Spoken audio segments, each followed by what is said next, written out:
Greetings, Banff Warriors. Greetings. Greg is here, back with another live stream. We're going to be talking about life. We're going to be talking about feelings. We'll probably even do a visualization tonight. If you're getting on here, that's something that you enjoy, right? We'll probably get into a visualization exercise and maybe even some breath work. I feel like we have the ability to do these things. We have to make these things happen. We got to make them happen, man. If you don't make them happen, it won't happen. It'll never happen.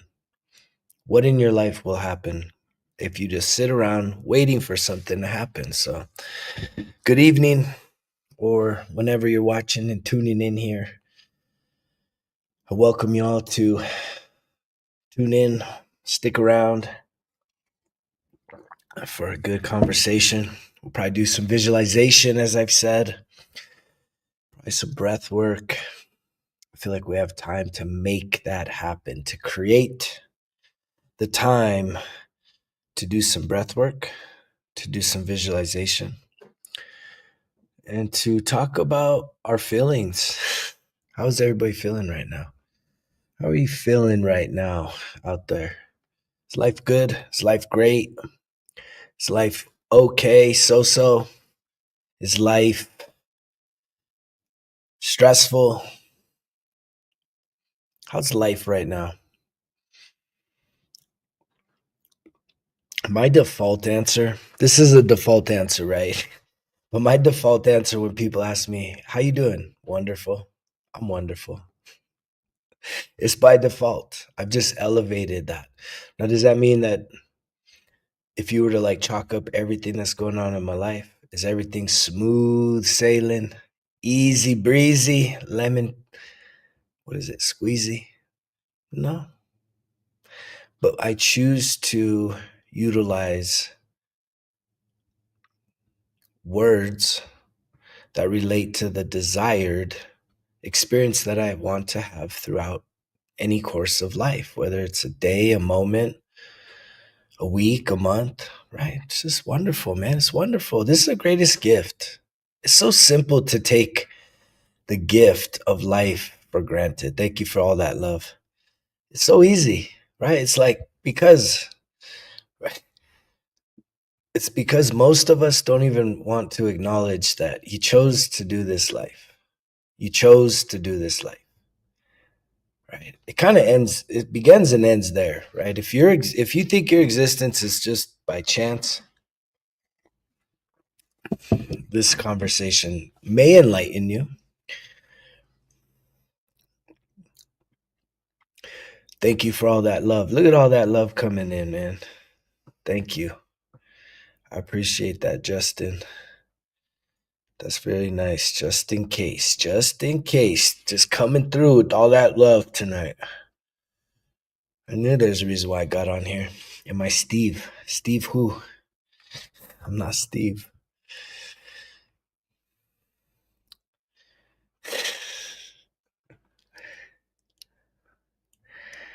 Yeah, Poogie. Poogie's back on here. He's saying life is intense, mysterious, hard, terrifying, and beautiful. Good morning from Guam, brother.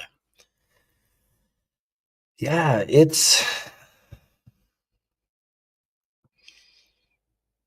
that's what makes it wonderful, right? If life was just super basic and easy, I don't know. That would be interesting. How would that be for you? How would it be for you if life was just all like easy? If everything that you desired you could have, would you get bored? Would there ever be enough? Steve from the Minecraft movie. No, heard that Minecraft movie came out. I know. I'm like the least gamer. I play the game of life. I don't really do the. I grew up with Atari, Sega, Nintendo, but that I mean, really, I grew up with arcades, going to the arcades.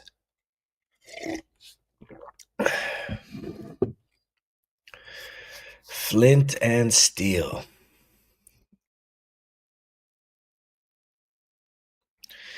Yeah, that's what makes me think we sign up for all this though, because it wrecks our shop with like the hard times, the challenges. The challenges is where we grow. The sad thing though is that I know a lot of people, myself included. The you know what? There's been some times in my life I got knocked out, literally, and I didn't want to get back up. I didn't want to get back up. I was just defeated mentally, emotionally, spiritually, physically, just broken to pieces. And what's crazy is nothing I face right now is anywhere near my darkest hour, my darkest times. But there's still stuff that comes up and it's like it makes you question, am I good enough? Can I really do this? Should I really do this? It's good to have you, Adam. And that's it's like we got that it's right there that we need to learn how to play some tricks on our mind. Or we need to believe in ourselves. We need to realize that when something relatively maybe bad, I would guess I would use the word bad. When something we call bad happens or not good,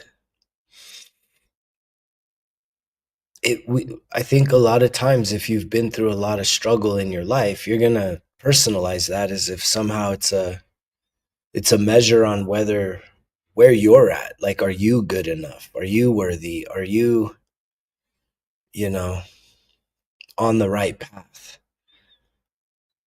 And yet,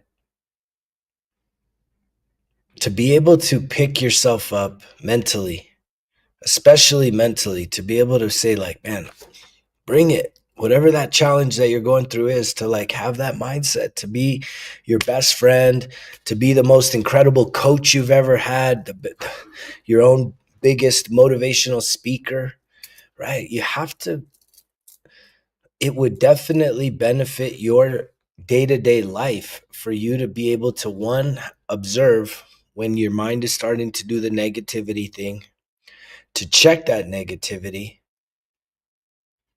and then once you do that, you can you got to start putting in the positivity. I got this. I can do this. I know this is hard, but we're not giving up. We're going to keep going forward. We're going to keep trying our best. And that alone, just to have that awareness that your mind is playing tricks on you by being so negative, it's a part-time job.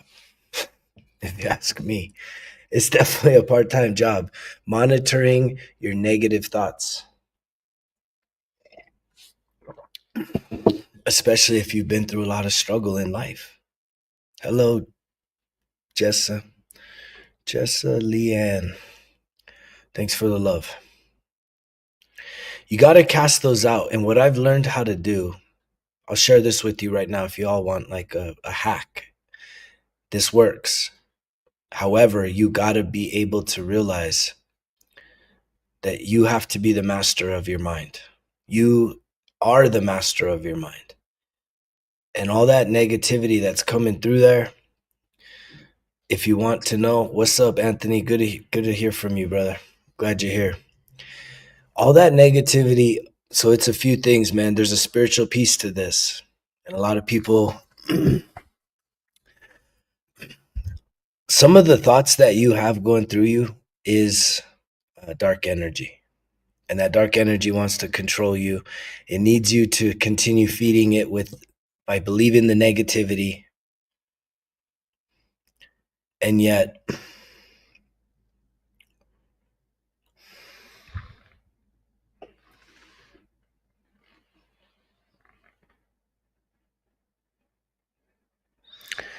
that's a tough one, CT.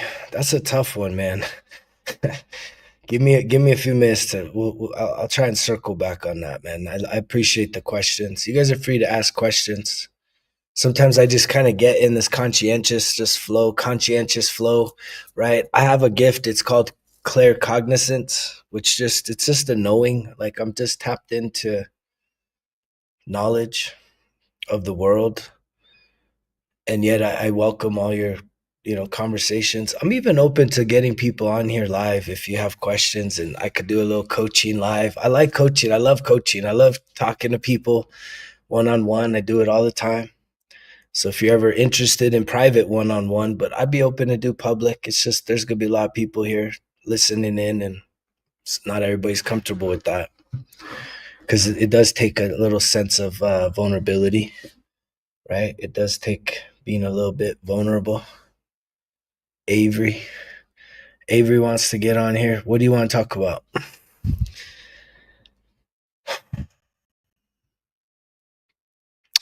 Let me gather my thoughts here real quick. So here's a trick.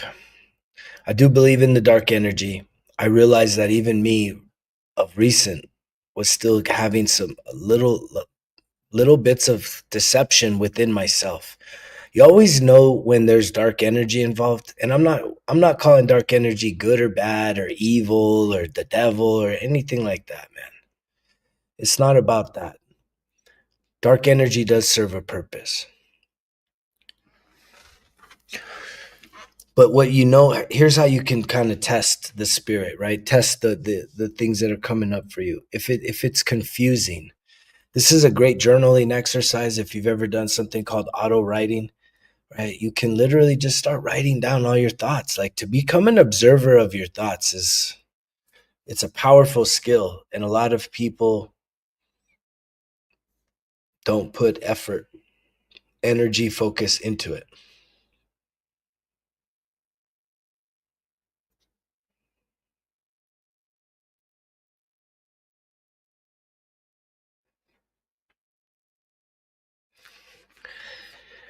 And yet here's what can work for you if you're able to observe your thoughts, especially if you have reoccurring negative thoughts, right? If you have reoccurring negative thoughts of like things that are causing you to question your self-worth, maybe you're continuously thinking about things from the past that you really don't have any control over, right? You really only have so here's what you can literally do with your mind. If you're observing the negative thoughts coming up, you can literally say no. No, not welcome. Stop. No, not welcome. Stop. No, not welcome. Stop. Now, I said that 3 times because here's the thing. If you were able to like observe all the negative thoughts that you have throughout a day, any given day, it would be too many for you to count.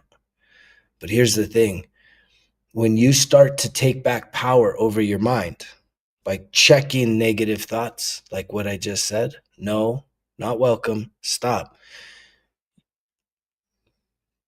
Though the source of that negativity within you is going to test to make sure that you really want that turned off. It doesn't just say, okay, I'm going to leave you alone. It doesn't do that. And that's a big part of the whole reprogramming of your negative thinking, your limiting beliefs. This is the reprogramming part of healing. And yet, a lot of people just sit there and act as if they're victims, right? That you don't have power over your mind, that you can't really take that, or you've just kind of given up. And you have to be relentless. This is something that I've been using lately is no, not welcome, stop. Because I can see that there are some things that I have a lot of repetitive thinking. And here's the thing. The reason why I say journaling every single day will save you time. Journaling for 30 minutes a day in the morning will save you time. Most of y'all are like, what? I don't got 30 minutes. That's crazy. But here's the thing. The amount of energy and focus that you use on allowing the negative thoughts to run, right, court in your head every single day, it is wasting your energy. It is taking away your focus and clarity, right? And it's keeping, and it may, and those things alone is what allows you to be open to being distracted so much more. But when you write these things down, when you start to observe the negative thoughts, when you start to realize that the fear you're dealing with is not a danger that you're avoiding, it's a psychological issue that you don't want to face because you somehow have a past with it.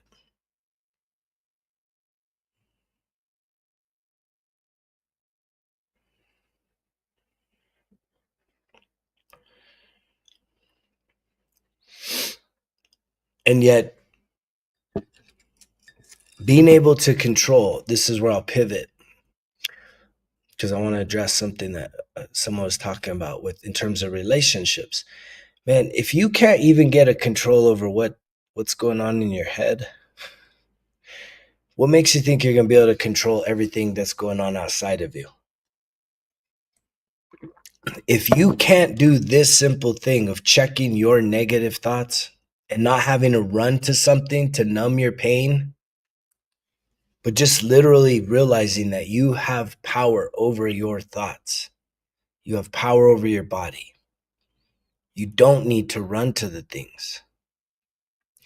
But the truth is if you can't find that you have the power inside of you to check your thoughts, what makes you think you're going to control someone else outside of yourself? And here's the issue. A lot of people, right, have codependency issues. And usually when you have codependency issues, that means that your trauma and someone else's trauma have found a common ground. And what usually happens in that is you'll have attraction, and yet you'll find comfort in chaos because a lot of these relationships make up to break up, hot and cold, avoidant, shutdown, silent treatments, withholding, passive aggressive.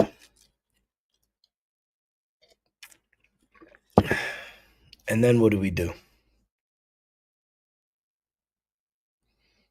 People are bots. I'm not trying to save people. We're not here to save no one. What we're here to do is put out a frequency to people that are already on a self-rescue mission, right? There ain't no saving here because we're not talking about magic tricks. What I believe in is energy, and I believe I'm putting out a frequency, right? And this frequency is going to attract people that are open and considering doing their own self-rescue mission. And some of you will respond peacefully. Most of you, it'll take a total life upheaval type event, like a rock bottom moment. That's what it's going to take for most people. That's what it took for me, right? I had to get everything except for unalive, man. I had to put myself through so much to finally wake up and say, dude, I can't. What am I doing, man? What am I doing? Enough's enough. I don't even think people are closed-minded to the truth so much anymore. I think the biggest problem is people are distracted and they're very wounded. Most people are very wounded, right? And so the distractions, definitely, it's not even that their mind is closed because most people's minds are taking in all kinds of global issues that are all filled with negativity and distractions and envy And then on top of that, what I've been talking about is the other part of it is just the battle from within. The battle from within. But when it comes to relationships, and I know this because, right, I I have I if you want to hear how this played out in my life, I'll share the story with you. This is the type of work that I've done to get here to put this message out with such clarity, right? Nah, I'm not even worried about that, dude. I'm divinely protected, man. I'm divinely protected. I'm gonna keep soaring to great heights. And so here's the thing. In my story, here's how I can talk. This is what qualifies me to talk about the codependency issue. The people pleasing, the codependency, the enmeshment, the toxic relationships, right? It's because I'm a product of that. First and foremost, I'm a product of that. And it started very early on, right? In the womb. My mom was already passing on the stress hormones from all the violence and abuse and shit that she was dealing with before I even got pulled out of her. I wasn't even born, man. They pulled me out. I'm a force snips kid, which is traumatic in and of itself. And yet,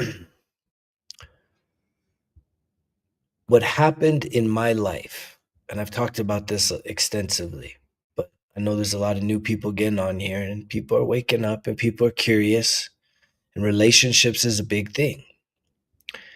So, you're because of the violence that was present within that family dynamic, me and my mom, from the earliest age, we formed a trauma bond. And then from that trauma bond came codependency, which for me, that meant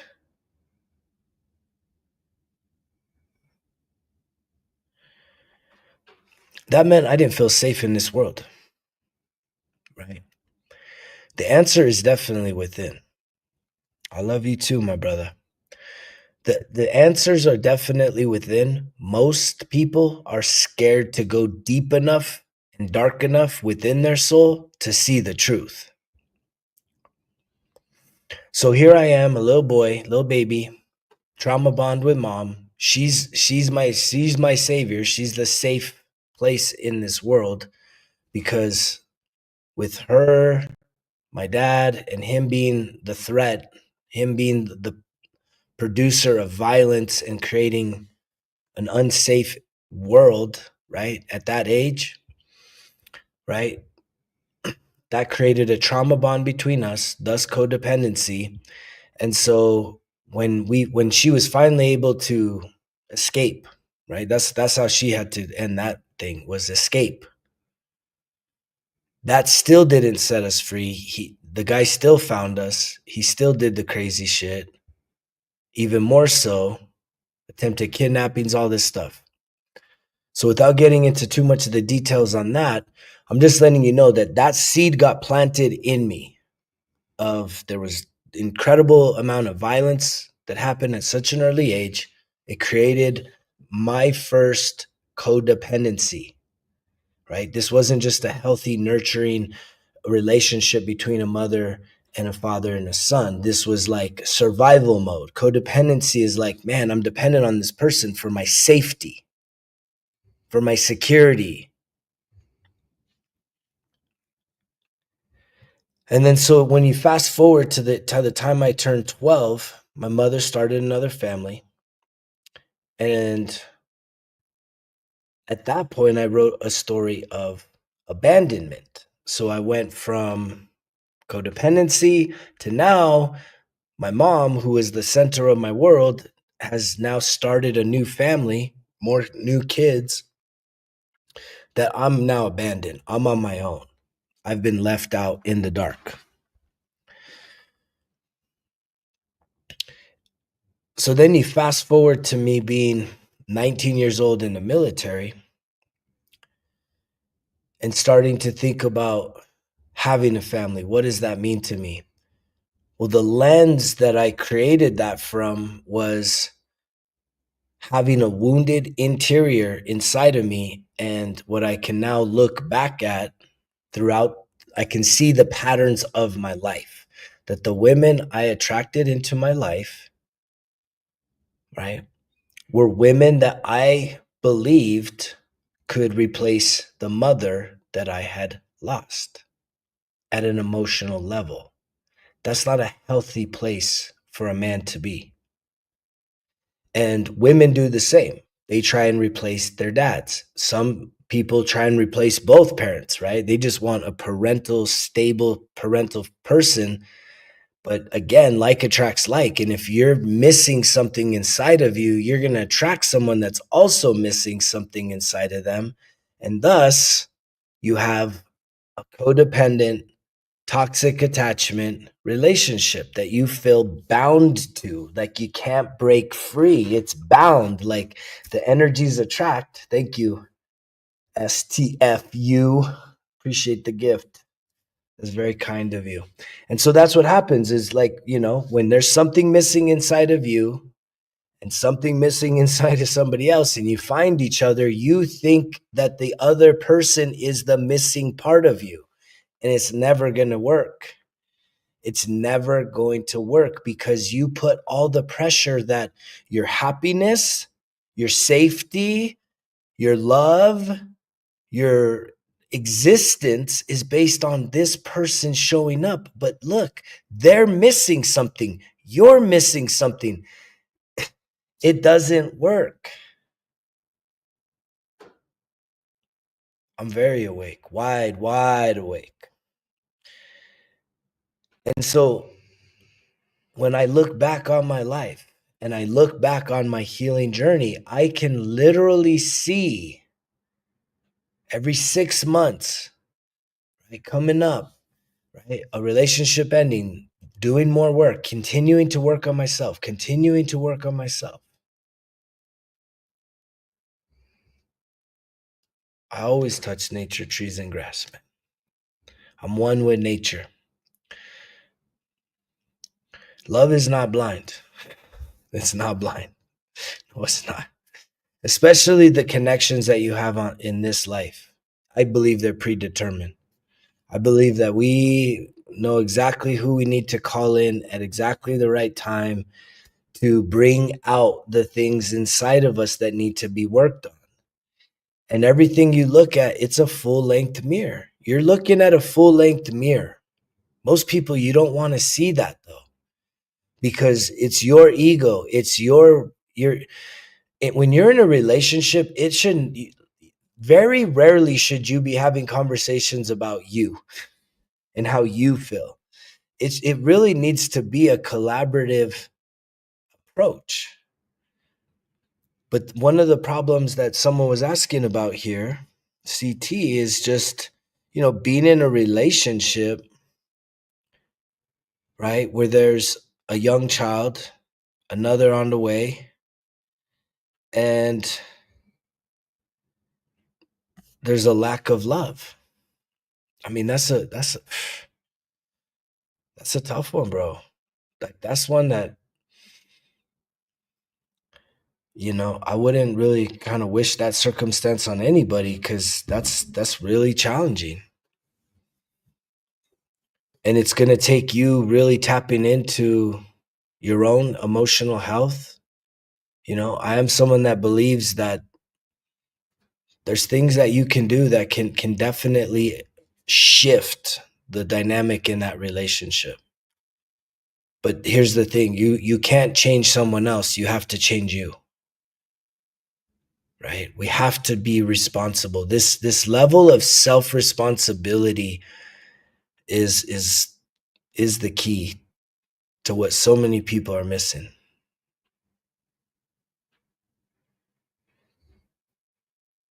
You have to love yourself first.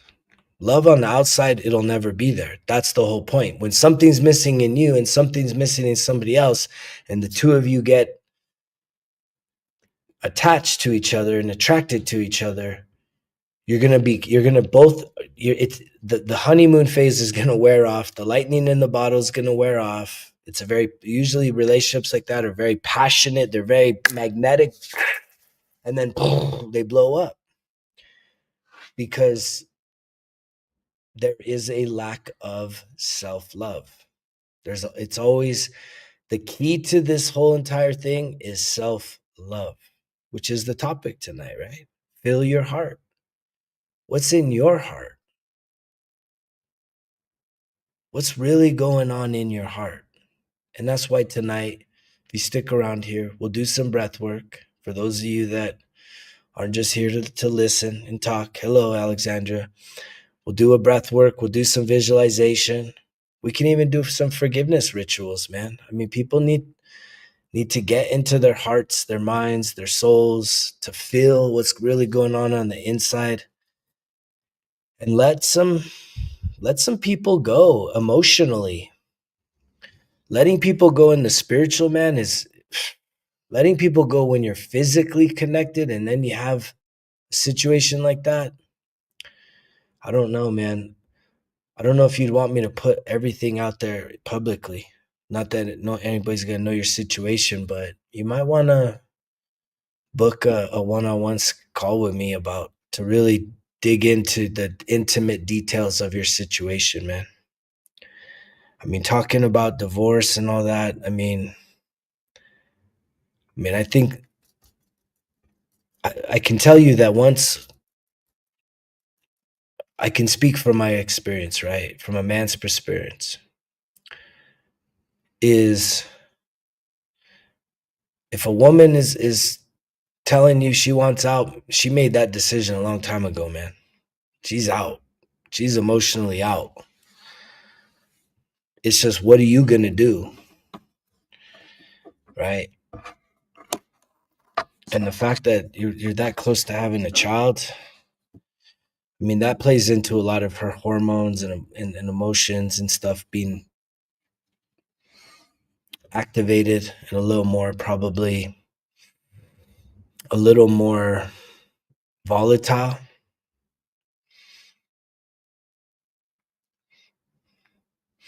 I'm not a therapist, man. No. Right. I'm a healer. I do spiritual healing work, not therapy. But I understand, right? I understand the dynamics of what you're talking about. It's complicated, man. That's a complicated situation, brother.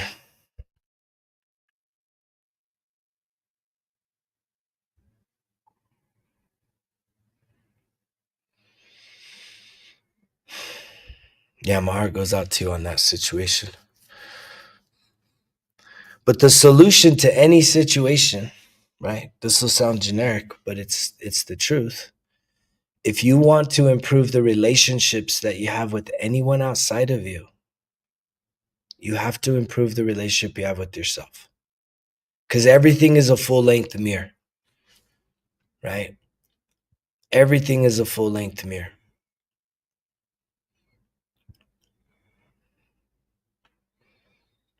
And that is probably the thing that most people struggle with. Because we're again, this is why I want to get into our heart tonight, is because and get into our bodies. I want to help people come back into their body. There's way too many people. You're way into your head and you're going beyond your head. You're getting outside of your body. You're worried about things happening over here and things happening over there and things happening here. And you call it being entertained and sports and politics and, current events. And it's like, nah, man.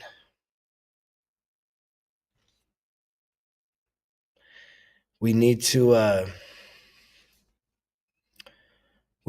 stay in our bodies. This is what you have control over. This is what you have control over. Whether someone loves you or doesn't love you, says they love you and they want to be with you. I mean, who hasn't had that happen, right? One day someone's like, I love you, I want to be with you for the rest of my life. And the next minute they're gone, man. That's it. That's it. They're gone. Anybody not had to have that experience?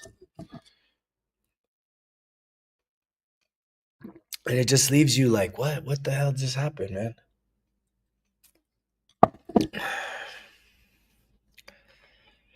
And so self-love is number one, but I don't think a lot of people understand the fullness of what self-love really is.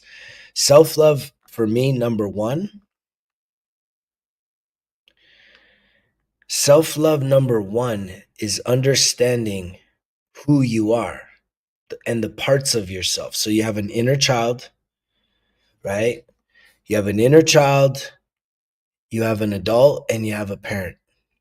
You have three like personality types within your being. And when you talk about self-love, all three of those aspects of who you are, yeah, that complicates it even more, man. That military piece, fuck. But you could get help. At least you have good. You got, you obviously have benefits. You have healthcare. You could get therapy, and I would definitely be talking to somebody for some support. So self-love for me really begins at understanding what parts of you need to be loved. Because if you're just looking in the mirror,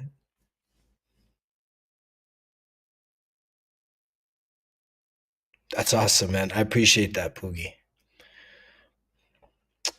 I appreciate that. I appreciate being a part of your journey. And so to me, that's a really important piece for you to wrap your head around, is the fact that if you have an inner child inside of you. I like to start there when it comes to the self-love, because most of your inability to love yourself, to feel, especially if you're a people pleaser, especially if you're somebody that has abandonment wounds, rejection wounds, right, has a real hard time with rejection, a real hard time, right, with abandoning yourself,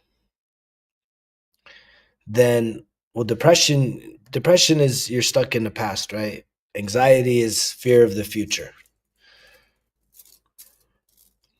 And so so I want to separate actually emotional healing from just self-love practices.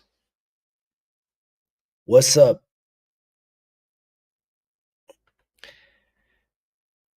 So the way that I would do this, if I had a piece of paper, if I had a journal, right, I would literally draw three, I'd make three lines or three boxes. And the first one would be inner child, the middle one would be the adult, and the third one would be the parent. And I would take a trip down memory lane. I'd get in the time machine back to your childhood, and I would try and come up with a list of as many things that you can remember that you loved to do when you were a little kid. And ideally, you want that list of things to be things you loved to do when you were by yourself. Because as adults, it's kind of hard to get a lot of people grouped up. So it's not really about that. There was things that you probably loved to do when you were a kid, right? Example for me would be I love to go ride my bike.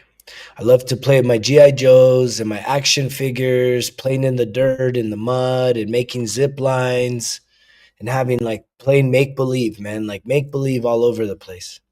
I love to go fishing. Um, what else did I love to do when I was a little guy?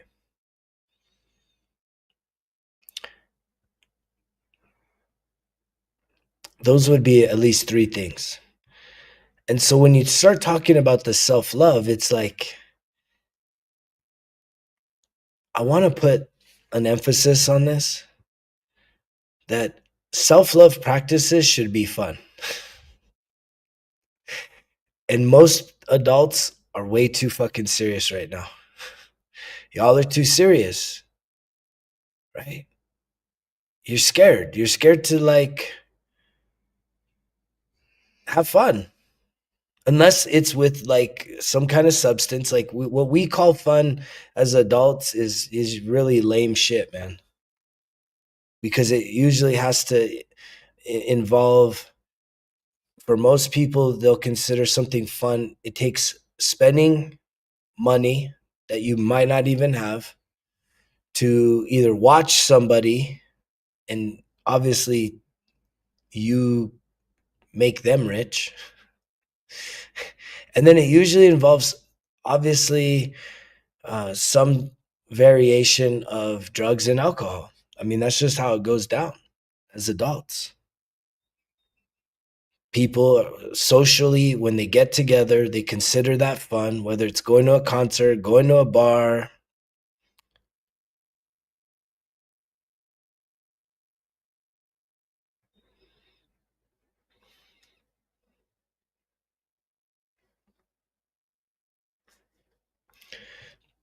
And yet, when you were a kid, that sounds fun, man. But when you were a kid, did you need to get drunk and high and spend all kinds of money to go have fun? No, man. Like usually, yeah, if you had some toys, you go play or make believe, read a book, draw, color, do some arts and crafts, ride a bike, skateboard. Um, you know, you didn't have to, like, it wasn't stressful. It was fun because you were a kid and you didn't have all kinds of resources. So you had to make the most out of what you had, and you had fun doing it.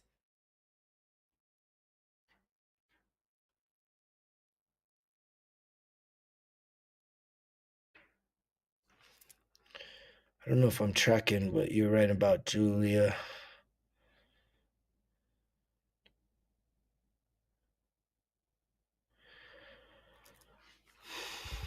And so when if you were to take the time to write out a list of things that you could do to have fun, that's self-love, you guys. That's the inner child in you that wants some time and attention. That kid needs, the inner child inside of you. It needs you to give it, it needs you to be a fucking cool parent.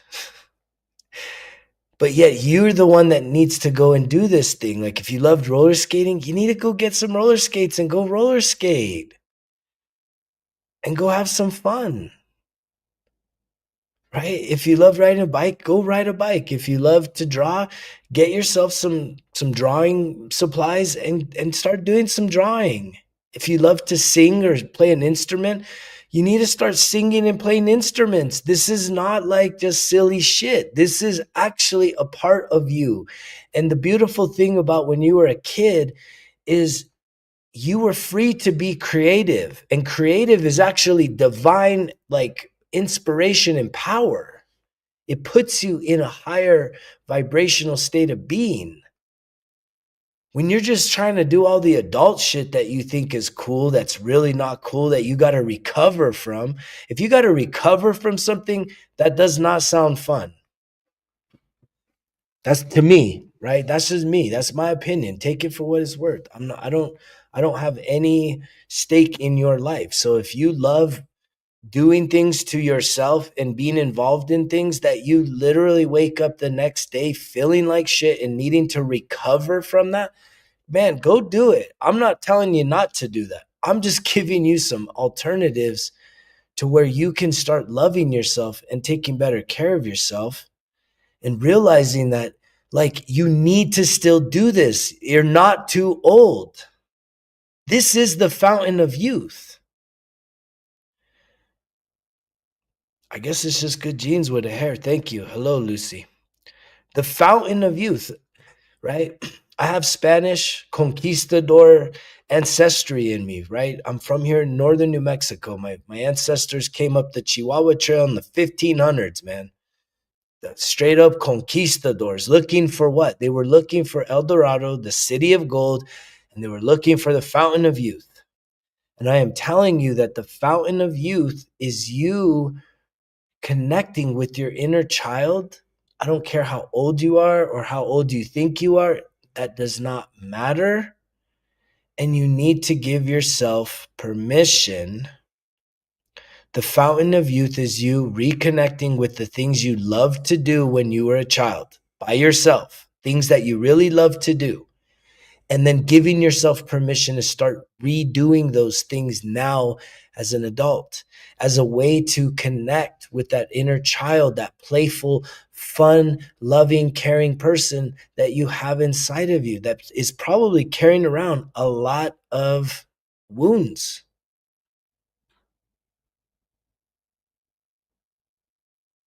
Right? You're carrying around a lot of pain. That little child has is carrying around the trauma. If you have trauma, it's carrying around the trauma.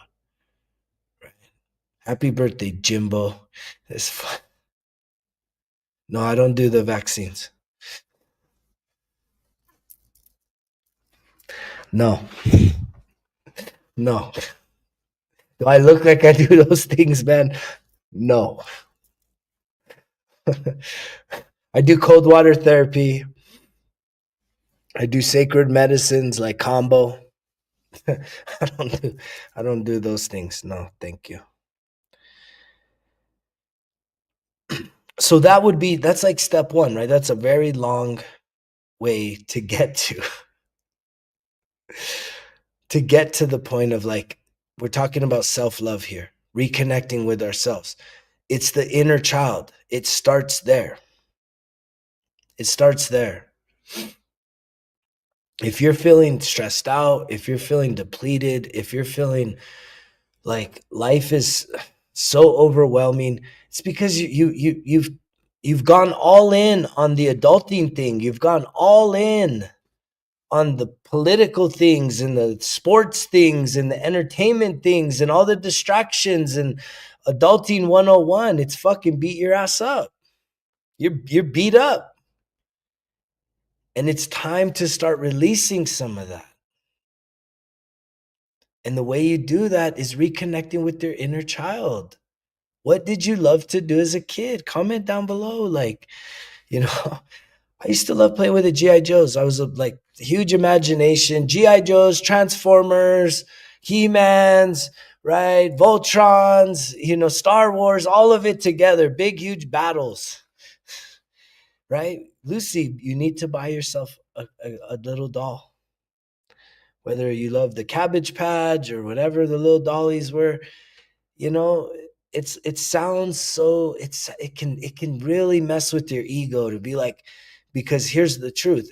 We all, at every single person, we all at a different stage of life, we all had a moment in our life where we said, enough of the kid shit. It's time to be an adult. For me, I was 12 years old.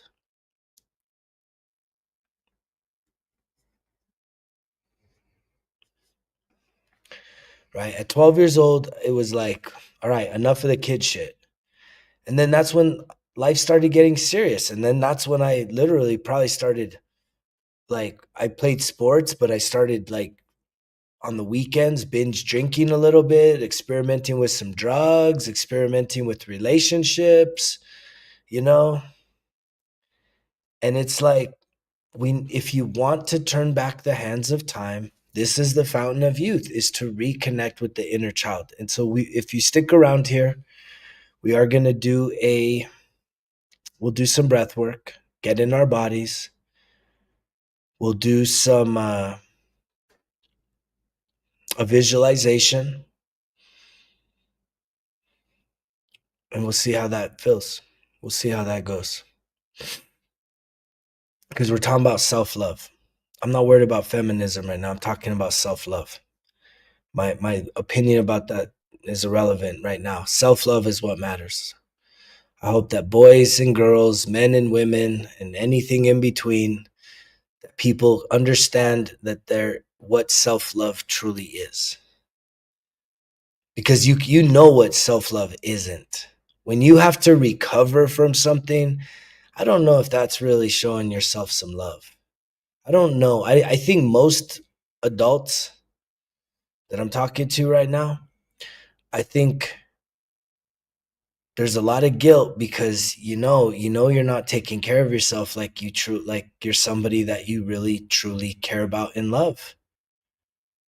Right? That's the adult part of it now. right? So, okay, first it's the kid thing, like reconnecting with your youth, which is not childish. It's being childlike. It's being playful. It's being fun. I'm the guy at the gym, man. I'm lifting 500 pounds, but I'm over there dancing and I don't give a fuck. I'm just jamming out to, I'm just play. I don't care, man. I do not care what other people think or say or whatever, whether it's here or there or anywhere. I'm just doing me because I see me, I know me, and I love me. And that's just with some genuine sincerity. It's taken me so much to get here. And guess what? You can get here too.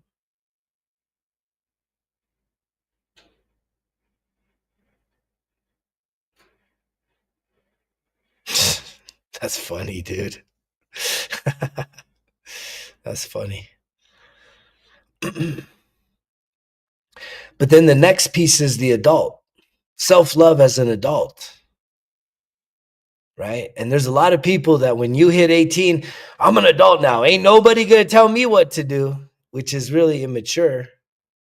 You should open yourself up to allow for people that are living a healthy lifestyle that is worth your attention, that you could learn from. You should kind of let down your guard, let down that defensiveness, let down that ego and that pride to say that you can't learn from somebody that is doing and living a life that is maybe similar to some of the things that you want to be experiencing, right?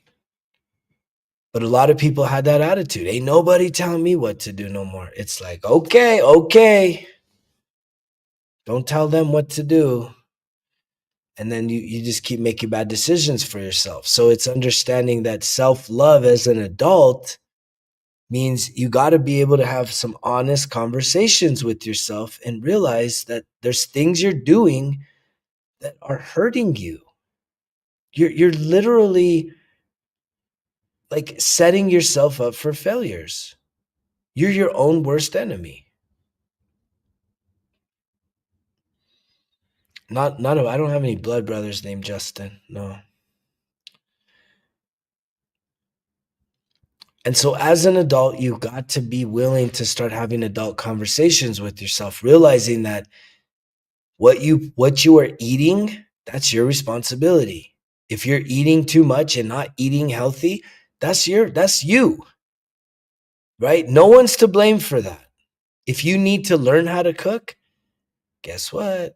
You need to learn how to cook. If you're someone that's like, I don't know how to cook, so I just eat this shit. It's like, guess what? It's time to learn how to cook. It's not that hard. You can learn on right here. All the information in the world is right here. You can learn how to cook, right? You don't have to learn how to cook everything all at once, but that's what you'll say. Well, I don't know how to cook. And it's like, well, start learning. This is also self-love, is saying, I'm going to try new things. I'm going to things that I say I can't do, I'm going to start saying I'm willing to try to do it. It's trying new things that will help to improve your life. That's what an adult does. That's self-love. It's challenging your limits. It's saying that if you have a weakness that you know that you could address, but you're just continuing to repeat, I can't, I don't know how, I don't know how. It's like, stop with that shit. Stop. Learn how. And also, like I actually see a lot of people that do know how to cook and they like to show off their food, but it's not healthy. There's ingredients in there that if you would just eliminate those ingredients, man, you would be on the right path. Anything that's oil, right? Oil, cheeses, all the yummy stuff that you love. But it's like, again, as an adult, nobody's going to save you. Nobody's going to tell you what you can and cannot eat. You have to learn, you have to start having some self accountability. This is self love. Self love here's what self love is not. Self love is not being overweight, feeling like shit, and telling yourself that you can just eat whatever the fuck you want. That's not self love. Self-love is saying, no, I want to feel good. I want to be healthy. I'm willing to make some adjustments in my nutrition in order to feel better about myself, to have a better physical presentation of who I am in this body. And it's usually saying no to a lot of things that you've been saying yes to, even subconsciously. I'm a firm believer that we're eating our emotions. 40% of Americans are obese. That's scary. The number one unaliver is heart disease. And heart disease is directly connected to our nutrition, to our cravings, to our hungers. I get to eat whatever I want. I'm an adult and they can't tell me what to do. Right? Yeah, those are all fun things.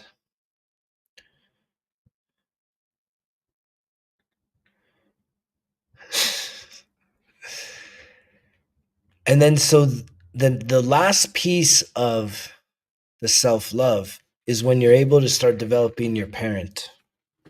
Right? Again, the three parts of who you are, you have an inner child, you have an inner child, you have an adult, and you have a parent. The parent and the adult are not the same, because if you're like me, my child is probably the child I connect with, he's probably 7 years old. That's another thing for you to be able to realize. How old is your inner child?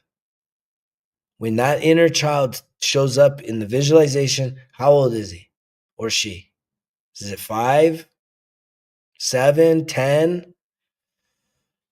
I can tell you that my adult is about 17. And that's why I say the adult and the parent are not the same. My adult is very immature. Very immature. And I've had to fix that in myself by developing the parent.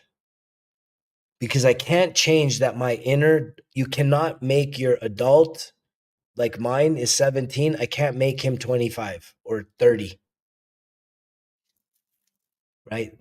These parts of who you are kind of etched in stone, man. Like, you have to accept you for who you are.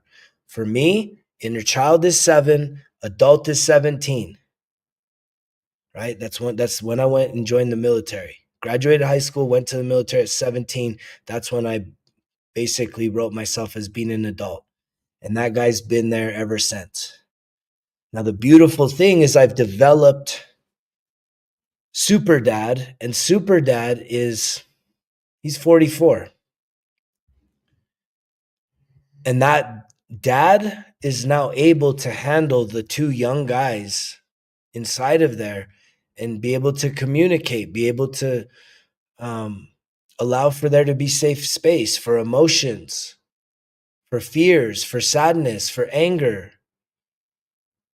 Anything that comes up, the parent is able to show that self-love and regulate, and to be that coach, to be that mentor, to be that best friend that says, look, I know we're afraid right now. I know y'all are scared right now. I know this is a difficult situation, but guess what? We're going to get through it, and we're not going to give up. We're not going to tap out. We're not going back to where we came from. We're going to keep going on. We can do this. I'm a Scorpio. Sun sign Scorpio. The moon is Aquarius. And that's literally how I talk to myself. It's like the way I talk to you guys is like how I talk to my inner adult and my inner child. And my adult, the sad thing is the parent has barely been developed. Again, when I say 44, it's because in the last 2 years, that's when I developed the parent. So for me, self-love with the parent is to know that, guess what? That parent loves feeling healthy, right?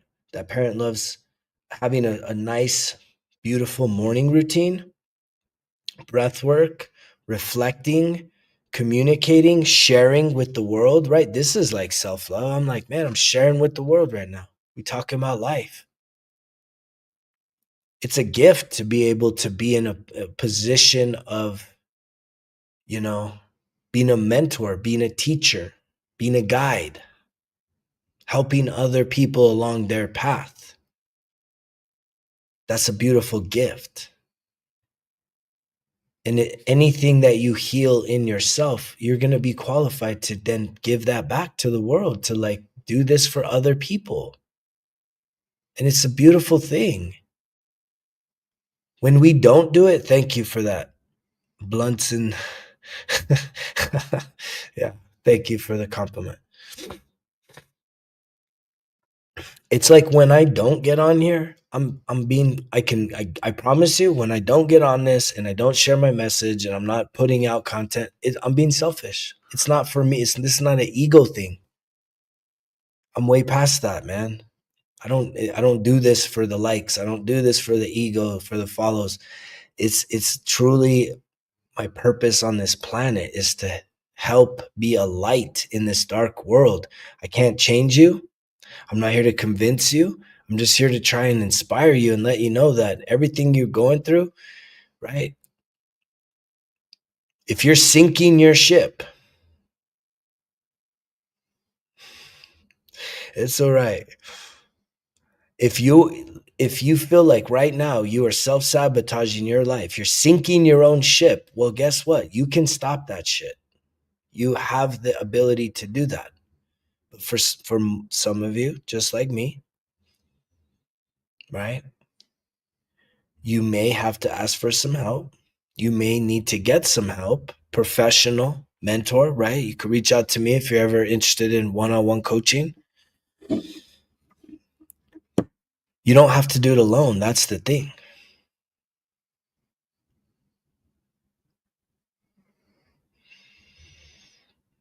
And I spent a lot of my life feeling like I had to do this alone. Right? The socials wasn't as like connected as we are right now. Trying to figure out what the hell, man. What's wrong with me? Why do I feel like this? I can tell you, man. I used to be in the therapist, talking to my therapist, and she'd always be like, how you feeling? I'm like, well, I feel fine, but the problem is I feel like just underneath the surface is like boiling fucking lava. And whenever it erupts, I feel powerless. And I don't know when it's going to erupt because I didn't have enough self-awareness to realize that I had triggers that were attached to my emotional wounds, my insecurities, right? And that the times that I had that, thank you for that. The times that I allowed for my emotions to get the best of me, man, I hurt people that I genuinely loved with all my heart, with all my soul, with all my strength. And I couldn't do that no more. That was a big why as to why I started changing my life. I went from being the biggest party animal to Mr. Sober Universe. The biggest party animal, which the name of my book is going to be called Chronicles of the Drunk Motherfucker. How I went from being a party animal, a sports fanatic, political junkie into, right, a spirit-filled man. Thank you for that, Heart. I appreciate the roast. But I had to hit that rock bottom. And I believe that a lot of people are going to require that same experience, because to just hear a message that challenges you, that says, hey, give up your vices, start to work on go get some therapy, maybe hire a coach, start working on your emotional issues, deal with your past, reconnect with your inner child. It's like that. It just feels like, I bet you some of that feels like you're back in school and you're being told by a teacher what to do. And it's like, I'm not telling you what to do. You do whatever you want. You keep doing you, right? It's the people that come on here and say, man, like, thank you, right? Thank you. I hear you. Keep going. Right? You're making a difference in my life. You're inspiring me to make changes. And that's the bottom line. Just trying to inspire people to make changes. I know that what I say is a medicine that is a really hard pill to swallow. It's worse than them big Motrin 800s that when I was a Navy corpsman, right? We all lived by the Motrin 800s, big ass horse pills. And a lot of people needed to cut them in half, and it's just like, I know that this is bigger than that, man. It's a tough pill to swallow. It's medicine. What I'm saying here is new world. What I'm starting to being shown is, I'm a new world medicine man, right? This is medicine that is being spoken to you. And the fact that you're tuning into this, it says a lot about you. It says a lot more about you than you probably give yourself credit for, because you're probably so darn hard on yourself with the perfectionism and being carrying around all the guilt and the shame of the past. And it's like, man, you gotta set yourself free from that. You gotta set yourself free and realize that you do not need to be defined by your past.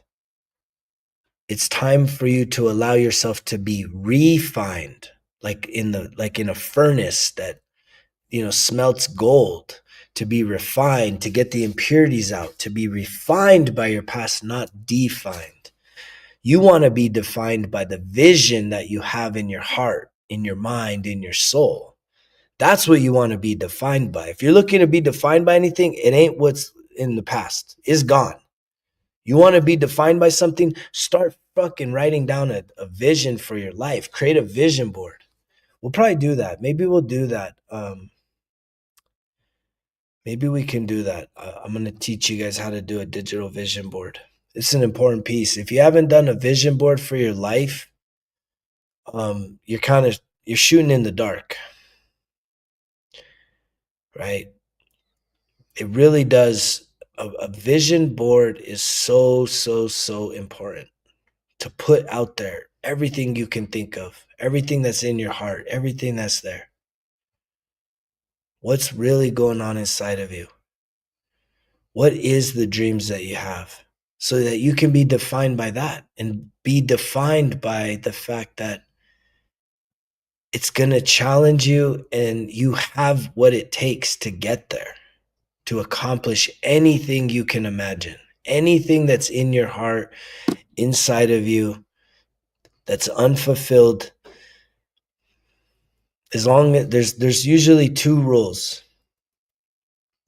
As long as your vision doesn't include you manipulating other people, taking advantage of other people, right?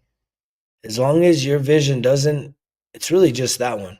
As long as your vision does not include you somehow taking advantage or manipulating other people for your gain, man, as long as you just have a pure vision of something better than what you have now, you don't need to know the how. Yeah, the vision board's huge, man. And you do it's a digital vision board. A digital vision board is the real flex. Because, getting the magazines and cutting all that shit, that's not specific enough. You want specifics. But again, as long as your vision inside of your heart doesn't manipulate other people, take advantage of other people for you to get ahead. And again, a lot of you, what's really important in this process is you have to reprogram any limiting beliefs that set you up to be like, that make you think that for you to win, someone else has to lose. That's not how it works. This is an infinite universe, right? What you're trying to draw out is your inheritance, your highest potential, right? Your ability to attract everything that has been set for you to experience on this planet. But because of all the negative things that you've experienced, you don't feel worthy of those things. You don't feel good enough. And you're spending too much time watching other people that may have the things or experiencing the things that you wish you were doing. And because they're doing it and you're not, you're beating yourself, you're sinking your ship even more. And you need to turn that shit off.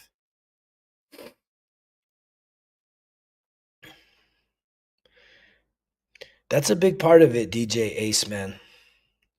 You know, there's a chapter in life called the lonely chapter, especially when it comes to the healing or leveling up or building your dream, man. Building your dream.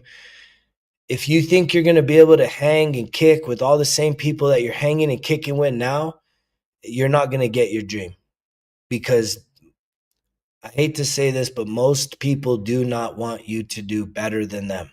Because when you start kicking ass in life and start changing some things up, everyone that you've been hanging out with, if you think you're going to be the one to inspire all them to make those changes, it's just not, that's not how it's going to work.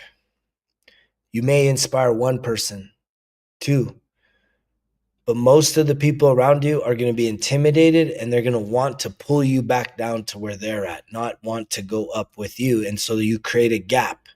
But the thing is keep going, because you'll have this lonely chapter where you're no longer energetically aligned with the people that you used to settle with. And then so you got to really just keep locked into your vision, building your dream. And as you do that, you'll elevate, and eventually you'll get to a place where you attract new people that are at that level. And that's one of the most beautiful things I've seen, even just in dating and connecting with people, is like the more work I do, I come up every 6 months and kind of take a look at the dating sites, and I'm attracting healthier and healthier and healthier people. I'm not attracting broken, wounded people that I used to be.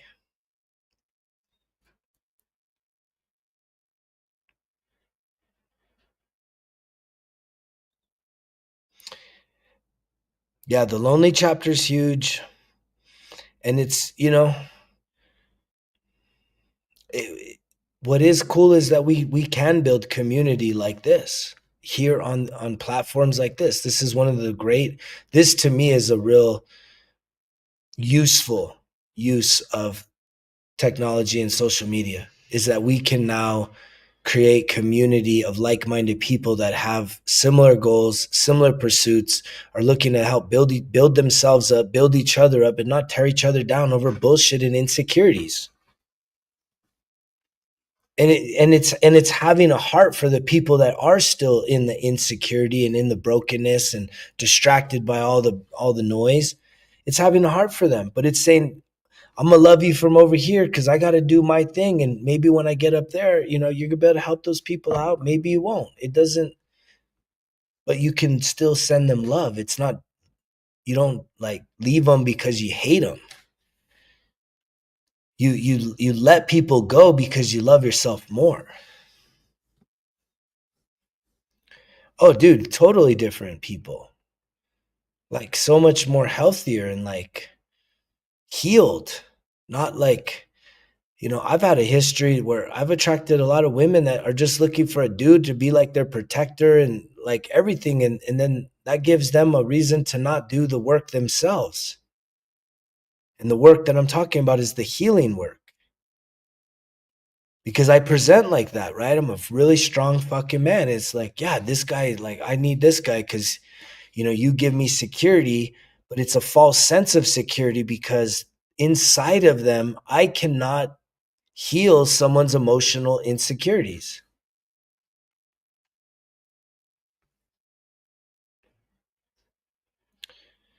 Yeah, the important part is like when you start to help people out, you just got to do it, no strings attached. I do a lot of random acts of kindness, which to me that's probably the best way to help people out. I'll be in the store and someone's there and I'll buy their food. I mean, I like to do stuff like that. But when you're trying to help out people that know you and they see that you're doing stuff, there's just envy there. There's jealousy there. It's not healthy. You would think these people love you because they know you.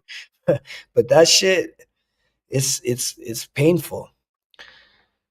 The other question that had come up when it came to I mean, semen retention is a very powerful tool. It's just like fasting, like it's a spiritual tool, right? Like semen retention is a spiritual tool, very powerful, just like fasting. Fasting isn't about nutrition and just, people, very healthy people have tried to turn it into a health thing. It's not a health thing. It is a spiritual freaking major tool in your toolbox to feed your spirit and to really, like, fasting, just like semen retention, both of those tools start to shift your mind in terms of how pleasure seeking you are, right? That you're no longer living just for pleasure. You're no longer living to just avoid the pain. You can sit in the pain. You can be uncomfortable, right? You can feed the spirit and the soul inside of you versus just the flesh that's just constantly craving more and more and more and more. So that's, really the piece with that. Yeah, it's just love, man. It's got to be pure love. Yeah, I don't doubt that. I mean, I move major energy when I walk into rooms too.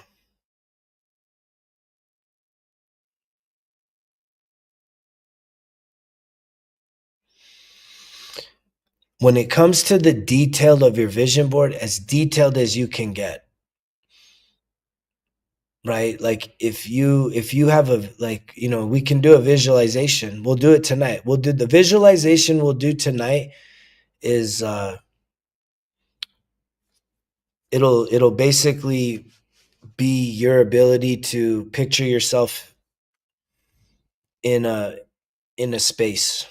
That's what I'll call it, a space. You're going to be in a space and you got to really immerse yourself in that space.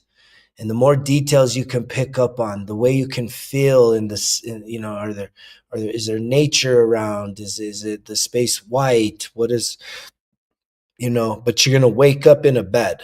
That'll be the visualization. We're going to do one when we wake up.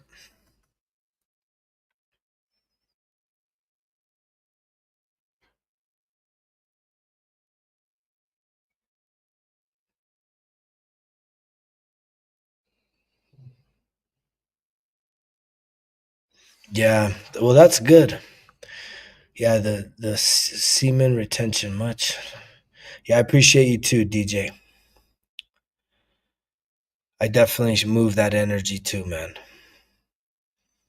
When I walk into rooms, everyone's like, who the heck is this guy? Who's this guy?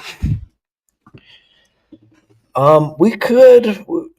I'm not sure if the audience is ready for the forgiveness. How do you open the heart? That's the greatest question I've heard all night.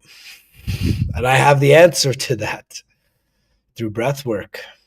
Yeah, through breath work. I just got certified to start teaching the breath work, pranayama, breath, and you can absolutely open up your heart. That's what I just recently experienced. It was incredible. Yeah, through breath. It's a powerful thing.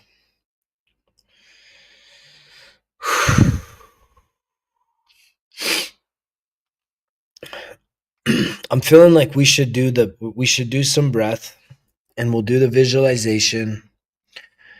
I'm not sure if we're gonna do the forgiveness rituals tonight. I love doing forgiveness, walking people through it. Let's get through those and we'll see if the energy's here with everyone that's here. If people are interested in that, those forgiveness rituals are heavy, man. It seems like something real basic, but for most people to think about forgiving someone that's probably hurt you the most, to let them go, I'm not sure if that energy is here right now, but we can definitely get into our bodies, get into our hearts, and really get into a vision of defining ourselves based on the future, releasing the past. Let's release the past. Is it the same as grieving? What, the forgiveness ritual? No. I mean, grieving is grieving for most people is like a never-ending story, right? Most people forget the final step of grieving is acceptance. Most people keep going on the reset from denial to bargaining to depression to anger, and then they could go to acceptance, but then they go back to denial, bargaining, depression, anger, and then they say, nope, I don't want to go to acceptance yet. Let's go back to denial, bargaining. So, and it's like, I don't like to make light of it, but you got to putting acceptance on the wall as a target is so important to really elevate the fact that we all have lost something that we wish we had never lost. And yet, did it happen to you or for you? And I believe that everything we lose is for our betterment. And I do believe that if you can allow yourself to truly let go of the pain, let go of the attachment, let go of the story, you will allow yourself to attract in even more than what you think you lost. And that can sound really hard, especially if you're talking about losing a loved one or a child, you know what I mean? But the energy is still there and it comes back to you. There's something beautiful that comes back when you get to a place of acceptance and peace within. So let's do some breath work. If you want to stick around, you want to hop off, it's part of the practice that I like to teach.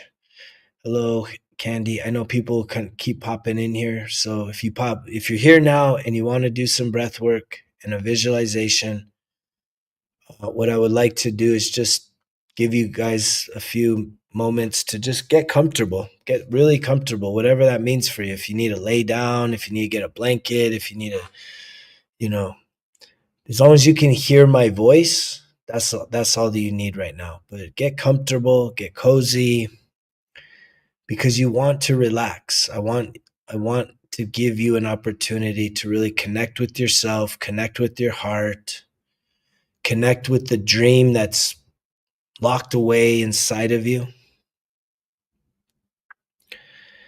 and start to bring that to life. And maybe as we move into this weekend, I'm going to make time. Probably, I don't know. It could be tomorrow. Maybe we could talk vision boards. I can show you how to put together the vision board.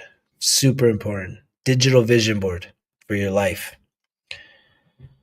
But in this few moments, if you would like to join in some breath work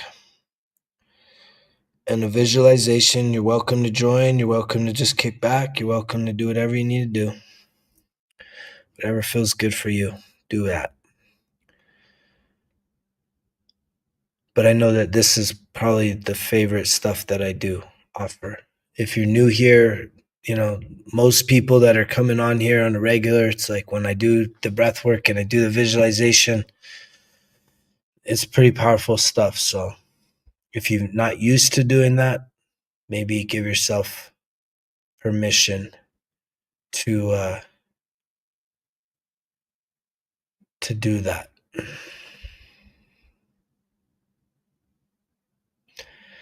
Cool trombone guy. How come you don't love me though? I would rather have you love me, bro.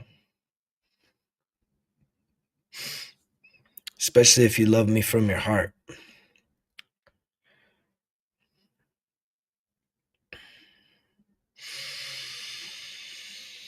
Okay.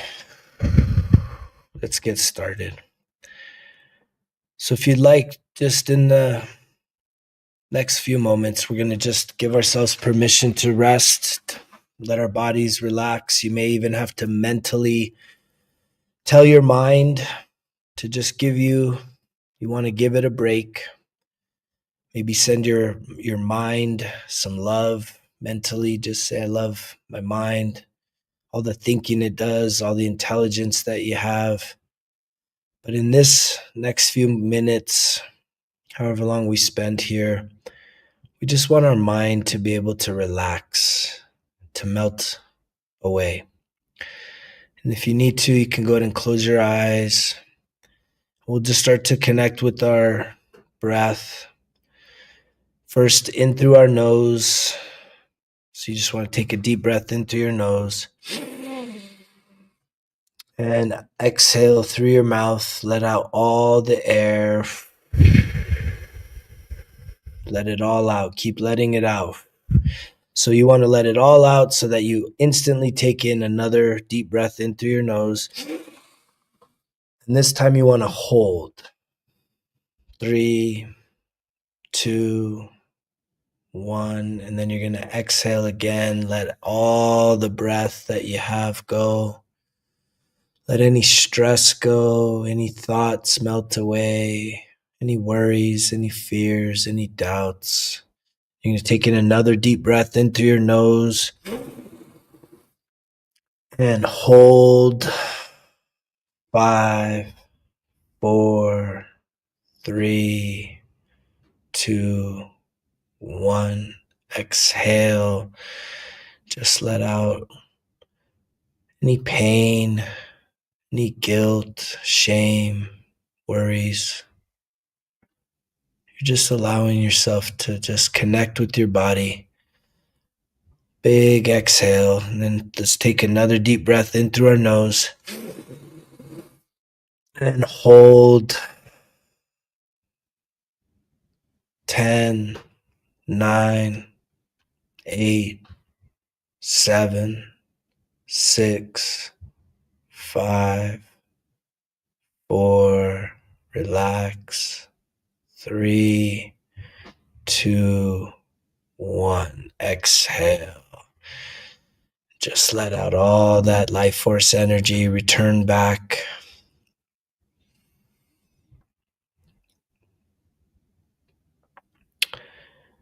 And let's do one more of those deep breaths in through our nose. And hold. 10, 9, 8, 7, 6. You're doing good.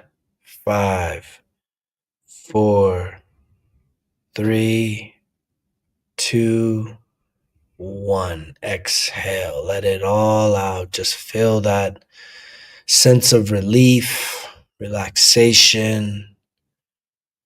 If you have any thoughts coming up, just let the thoughts melt away. Just refocus on the breath, and let's go ahead and connect with just our natural breathing in through our nose, out through our mouth. Again, in through your nose, out through your mouth, in through your nose, out through your mouth. Again, in through your nose, out through your mouth. Again, in through your nose. Just put all your focus on your breath. You can tell yourself you have no job to do right now. The only job you have right now is to just breathe. Focus on your breath. Feel your body relax. Feel your mind relax. Keep breathing in through your nose, out through your mouth. Let's do one more big inhale through your nose, and I want you to hold it for as long as you can. And as you do, I want you to be focusing on your third eye.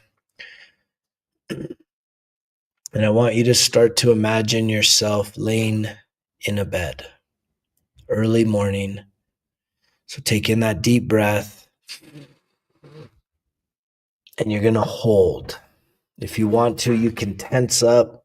You can flex your face, your arms, your legs, and you can just keep holding for as long as you're comfortable. You can flex, tense up. Just keep holding.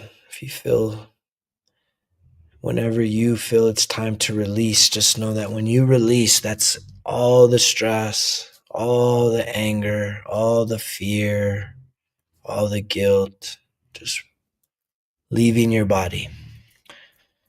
And if you like, you can keep your eyes closed and just focus on your breath. And I want you to picture yourself. It's early in the morning and you're laying in a bed. I want you to, before you fully get up, I want you to just allow yourself to be present, laying in this bed. Maybe your hands reach down and you can feel the softness of a blanket or a sheet, the comfort of the pillow supporting your head. Maybe even notice if someone else is in the room with you, or maybe a four-legged friend sleeping in the room. And I want you to just start taking in the feeling that your body has being in this room. Maybe this is a room that you've never been in. Allow your imagination to open up in this moment as you're just laying there in the still quietness of the morning. The sun not quite up yet, still that dark blue hour of the morning. It's very quiet and peaceful in this space. I just want you to check in with your body as you're laying here in this really comfortable bed. What is your body feeling right now? Can you feel your heart beating? You feel any aches and pains? Do you feel strong? Do you feel healthy? How do you feel right now? What's coming up in terms of your body? This physical vessel that we are gifted to do life in. What is coming up in your body? From your head to your neck, shoulders, your chest, your back, spine, your stomach, your groin, your legs, knees, ankles, feet, your arms, your hands. And as you're laying in the bed, I want you to allow yourself to begin to wake up in this space. I want you to begin to allow yourself to start taking in the sights in this room, the size of the space. Are there windows? How tall are the ceilings? Really start to fill in the details of this room that you are waking up into. Is there art on the wall? Nightstands? Start to fill in the details that you see as you begin this visualization exercise in this space. Maybe you look over and you see someone lying beside you. Who is that person? Is it someone that's lied beside you before? Is this a new person? Is this someone that you've been desiring to manifest into your life? Is this your dream partner? And as you begin to awake, I want you to sit up in the bed, stand up, and as you stand up, maybe you stretch, kind of take a little stretch with your arms. And again, you're continuing to observe this space, the windows, as the sun is starting to rise a little more. It's getting more of the golden hour, and you can start to see outside a window What do you see when you look outside that window? Where are you? What is this space that you find yourself in? Start to fill in those details and allow your imagination to fill in as much details as possible. Are there trees? Are there birds? Is there an ocean out there? What do you see in your space? This space that you are creating for yourself. What do you feel? What do you hear? What are you seeing? The more details, the better. When you wake up in this space and you start to move around this room, how do you feel about this space? Give yourself a moment to really just feel the energy in this space where you are located. Maybe you start to walk down a hallway, you exit this bedroom. Just begin to fill in the details of the hallway that you're walking down. How long is it? Are there windows? Pay attention to the flooring, the colors of the walls, light fixtures, any furnishings. And as you walk down this hallway, you come into another open space. Appears to be a living room area. There are some couches there. What color are those couches? Are there any other details to this room? And as you walk into this room, you notice that there's a child sitting on the couch. And you recognize this child. It's the young version of you. I want you to pay special attention to what age is this version of you. How old are you sitting on this couch in this space? They look up to you and give you a smile. They pat the couch for you to come and sit next to them. They tell you good morning. And this inner child says that they have a message for you.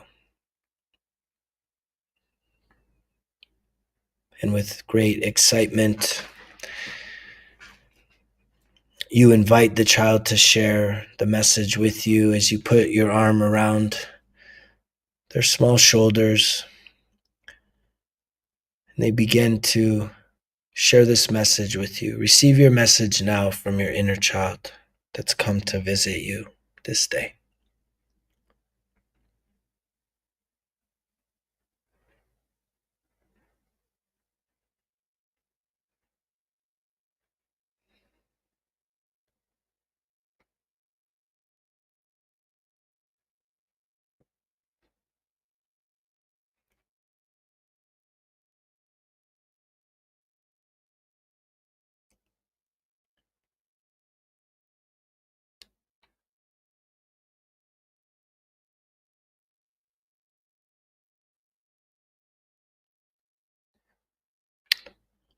And as your inner child finishes sharing this message with you, you give them a big hug. You look around this room. You begin to fill in more details of this space that you're in. You see that there's a door that leads to a garage. You walk out into the garage, leaving your inner child on the couch. You walk in the garage and you picture what vehicles you have in that garage. What are the cars that you have parked in there? What color are those cars? What models? What makes? What kind of vehicles do you have parked in your garage in this space that you woke up in this morning?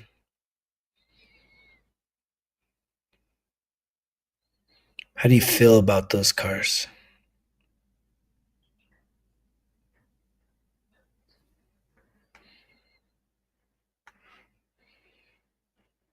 And as you're observing the cars, the garage door opens and you walk past the vehicles to the outside for the first time. I want you to just take in the sights and the sounds of the morning time in this space that you woke up in.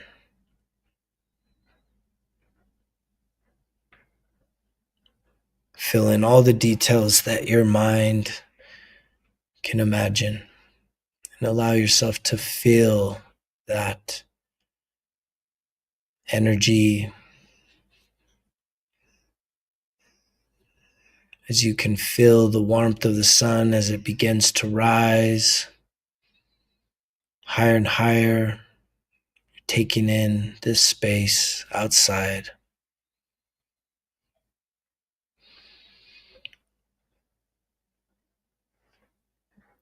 And as you are outside the garage, someone walks up to you and approaches,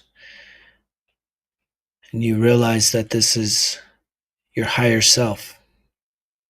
They've come to share a message with you, a very important message that you need to hear right now. It may be a difficult message. It may be a message of warning or challenge, caution. I want you to walk up to your higher self and allow them to share this message with you right now. Receive your message.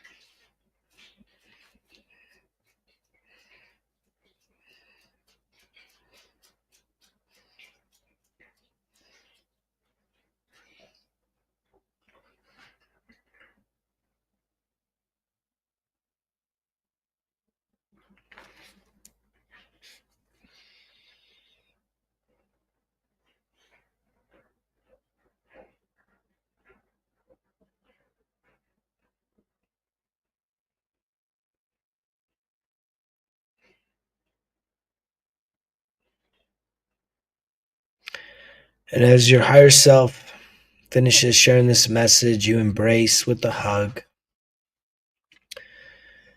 and they walk off. You turn back around to walk back through the garage, back into this house, continuing to take in this space that you find yourself in. And as you walk back in, you see that there's an office. And then as you walk into the office, just past the garage, you see on the back wall that there's a large vision board. And in that vision board, it expresses places you want to visit, things you want to do,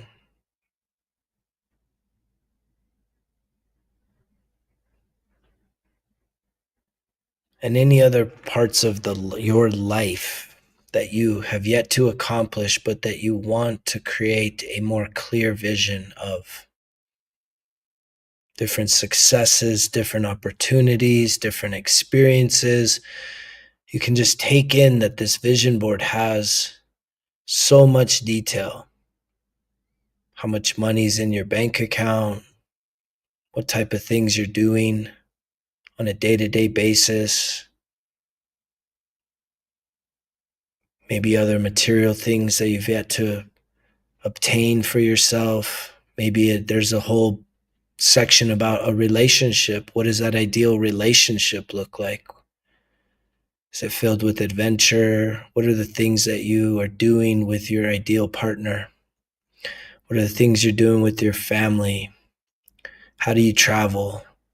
I just want you to just take a look at this vision board, this vision of your life. Maybe there's a section in there for self-care practices, things that you like to do to take care of yourself. Maybe there's images of exercise and yoga and massages. Maybe there's a section in there about how do you give back? How do you help others? Just give yourself some presence of mind to allow for all the things that you can imagine to come through. Let down any resistance. Don't try and overthink how these things come to be. Just allow for your heart and your mind to connect with this vision board. Start to fill in the details of your life.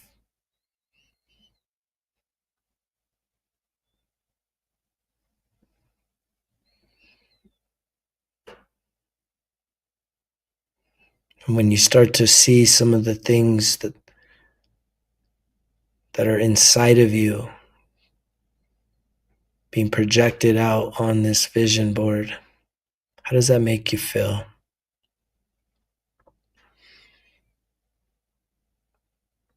Imagining these things becoming your reality, having accomplished building your dream.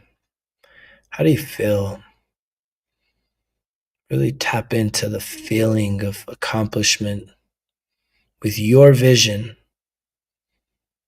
a pure vision for you and your life, taking away nothing from anyone else. But you have the full creative ability to bring forth this vision. How does it make you feel? And as you just take in the energy and the ideas that you're filling in with your vision board, you just take time to give thanks and have appreciation for yourself, knowing all that you are capable of doing. You walk out of the office, you go back into the couch, and your inner child is no longer there, and you sit down on that couch. Just take in these last few moments of this space. Any details? Maybe there's a smell in the air. Maybe there's food being cooked at this point. What is happening in your space? And how does it make you feel to be there right now?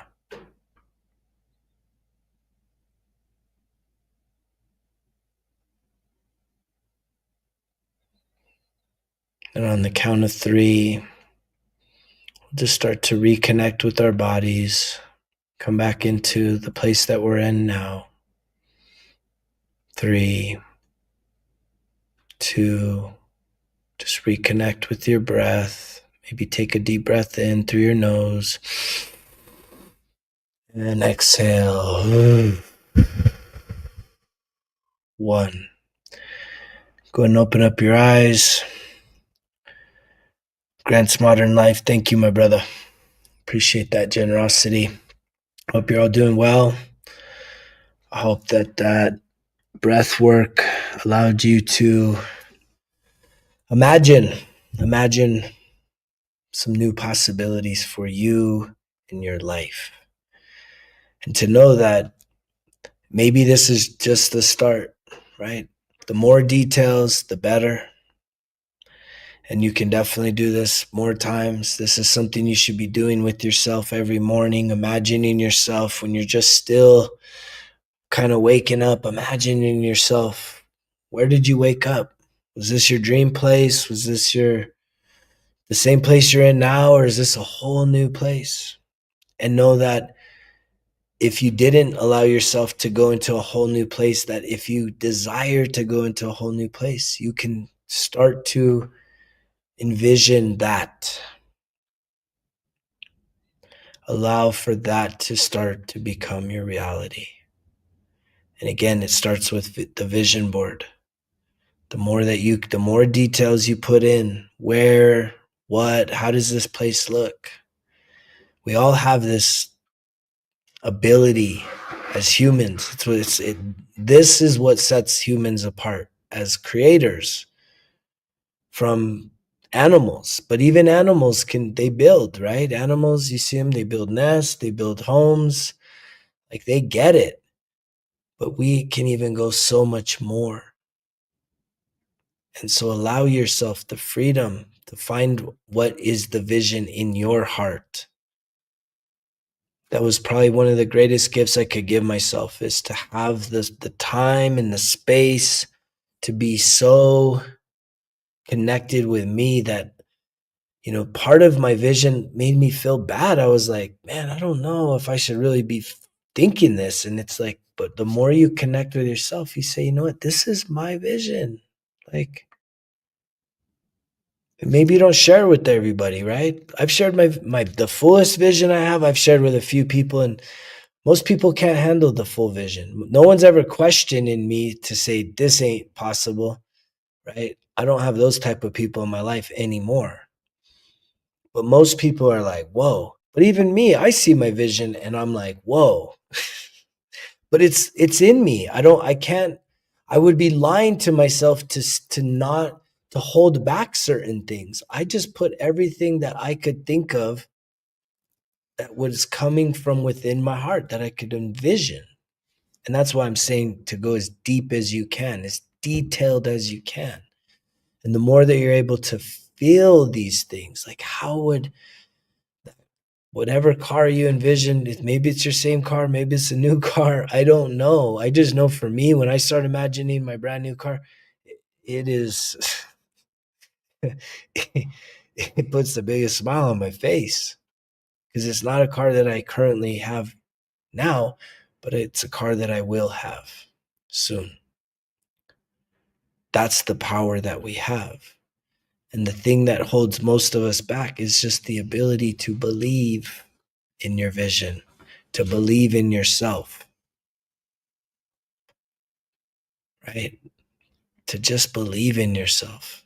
It takes so much work to truly, truly believe in yourself, especially because of where you're at now is not going to be anywhere near where you're envisioning. And so another exercise that I've done from a journaling perspective is I've written out, when you see your higher self, it's to write out all the details. Who is that person? How do they dress? How do they walk? Right? What kind of clothes do they wear? What is their hairstyle? Are they healthy? How are, it's like you write out all these things. Like, what does their home look like? Is it neat and tidy, right? Regular cleaners coming through and keeping everything real well and organized and open and clear? Or is it cluttered and messy, right? Like, getting down to that level of detail is when you see your higher self, who is that person? Because I know that I've defined my higher self many times, and the difference between who I am now and who I see myself is it's razor thin, man. That gap is closing every single day. And that's how you know that you're getting progress towards your dreams becoming your reality. Is because when you start to close the gap between the higher self and who you are right now. And that takes work.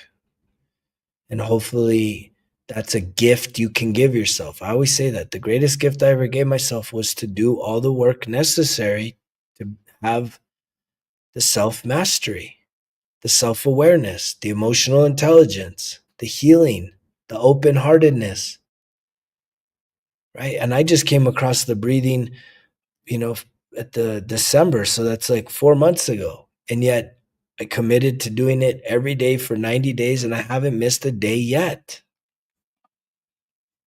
But that's who I've become. When I say I'm going to do something, I stick to it. And I know that I have benefited the greatest, but then beyond that is like my children benefit from me becoming a healthier version of me, and that inspires them and it helps them. And obviously everybody that's been tuned in here too. Right? There's a lot of reciprocity. Y'all are benefiting from me healing myself continuously every single day, because I'm putting out a different vibrational energy frequency. And it's one of healing, it's one of expansion, it's one of growth. It's a open-heartedness, fulfillment in life, having a vision for your life, knowing that it's not just about you, it's about how can you improve you and then make a difference in the lives of others. And that's what we need right now on this planet. Anybody can tear someone down, but can you build yourself up and then help others do the same? That's the biggest flex. Thank you, Six Gad. Yeah, we got the good vibes going here, man. It's been a good talk. Did the visualization, the breath work, and yeah, I'm grateful. I'm grateful to be here. I think we're supposed to be getting a big amount of snow tonight, which is it's been spring weather here in northern New Mexico, but we're supposed to get like 8 inches of snow. So that might be fun to wake up and do some snowshoeing in the morning. And I hope that you guys will all make some time this week to get outdoors. Give yourself that gift. Spending time outside in nature. So healing, man. So healing. One of the most healing things you could do is to spend as much time outside.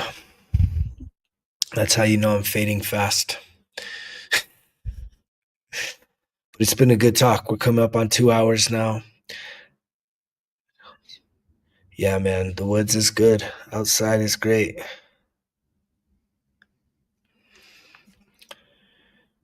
Yeah, don't worry about what's behind me. That's my guardian angels.